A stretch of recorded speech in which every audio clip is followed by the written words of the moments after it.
Hello viewers, welcome to చాలా wax Vijayan. ఈరోజు మనం ఒక అద్భుతమైన అనాథలు చూద్దామండి. అదేంటంటే వంకాయ శనగపిండితో కూర. చాలా బాగుంటుంది. ఒక్కటి చాలన్నమాట అన్నం మొత్తానికి.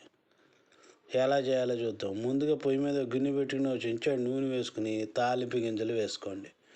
వేసుకుని 2 రెబ్బల కరివేపాకు కూడా వేసుకోండి.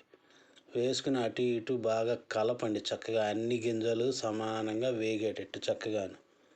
ఇలా కలిపిన తర్వాత ఏం చేస్తారంటే ఒక 4 పచ్చిమిరపకాయలు సన్నగా తరిగి పెట్టుకోండి. ఒక అరంగుళం అల్లం ముక్క సన్నగా తరిగి పెట్టుకోండి. మొత్తం వేసేయండి. అవి కూడా అల్లం పచ్చిమిరపకాయ ముక్కలు కూడా వేసేసి చక్కగా అవి కూడా వేగేంత వరకు చక్కగా అటు ఇటు కలయబెట్టండి. ఇవి వేగితేనే మంచి రుచి వస్తుందన్నమాట. తో పాటు ఉడికినాయి అనుకోండి ఆ రుచి రాదు. ఇప్పుడు ఏం చేస్తారంటే చక్కగా వేగిన తర్వాత వంకాయ ముక్కలన్నీ వేసేయండి. నేను సుమారుగా ఒక 400 గ్రాములు వంకాయలు తీసుకున్నాను. చక్కగా ఇలా చక్కగా చిన్న చిన్నగా తొరుక్కు పెట్టుకున్నాను అనమాట. బాగా కలుపుకోండి. చక్కగా కింద నుంచి పైకి, పైనుంచి కిందకి వంకాయ ముక్కలన్నీ చక్కగా సమానంగా ఆ తాలింపు గింజలు నూనె అంతా పట్టేటట్టుగా చక్కగా మూత పెట్టేయండి.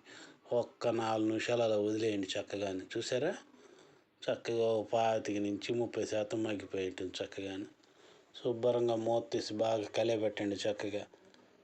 బాగా కలియబెట్టండి. చక్కగా అడుగును మాడకుండా పైన ఉడకకుండా ఉంటాయి. లేదంటే ఓ పావు చెంచాడు పసుపు కూడా వేసుకోండి. వేసుకొని చక్కగా బాగా కలపండి. పసుపు అంతా పట్టేటట్టుగా చక్కగా మళ్ళీ మూత పెట్టండి. బాగా కలిపి ఎంత ఒక్క 3 నిమిషాలు పెట్టండి చాలు. 50% మగ్గిపోతుంది. చూసారా, ఇప్పుడు చక్కగాను ఒక అర చెంచాడు ఉప్పు వేసుకోండి. రుచికి సరిపడా చక్కగా వేసుకుని ఉప్పు కూడా బాగా కలిసేటట్టుగా చక్కగా బాగా కలపండి. చక్కగా అటు ఇటు చక్కగా మొత్తం కలిసిపోయిన తర్వాత మళ్ళీ మూత పెట్టండి. ఇంకొక 3 నిమిషాలు అన్నమాట. ఈసారి అబ్బో 80% మగ్గిపోతుంది. చూసారా, బాగా కలపండి. చక్కగా అడుగంటకుండా చక్కగా బాగా కలుపుకొని ఇప్పుడు ఏం చేస్తారంటే ఒక 3 చెంచాల శనగపిండి చక్కగా తీసుకుని చక్కగా జల్లేయండి. చక్కగా కూర మొత్తం చక్కగా శుభ్రంగా జల్లేసి బాగా కలపండి. శనగపిండి అంతా చక్కగా పట్టేటట్టు కూర మొత్తానికి చక్కగా బాగా కలపండి. చక్కగా కింద నుంచి పైకి, పైనుంచి చూసారా అద్భుతంగా కలిసిపోయింది. ఇప్పుడు ఏం చేస్తారంటే పొయ్యి మీద మంట కట్టేయండి. మూత పెట్టండి. చాలు, ఒక్క 2 నిమిషాలు అయిపోయింది. అద్భుతమైన వంకాయ శనగపిండి కూర రెడీ. సర్వింగ్ డిష్లోకి తీసుకోండి. చూసారా ఎంత అద్భుతంగా ఉందో. చాలా బాగుంటుందండి. వంకాయ కూర గురించి చెప్పేది ఏముందండి, అద్భుతంగా ఉంటుందన్నమాట.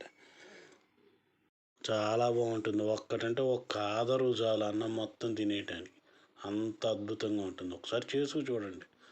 Please subscribe, share and like. Thank you.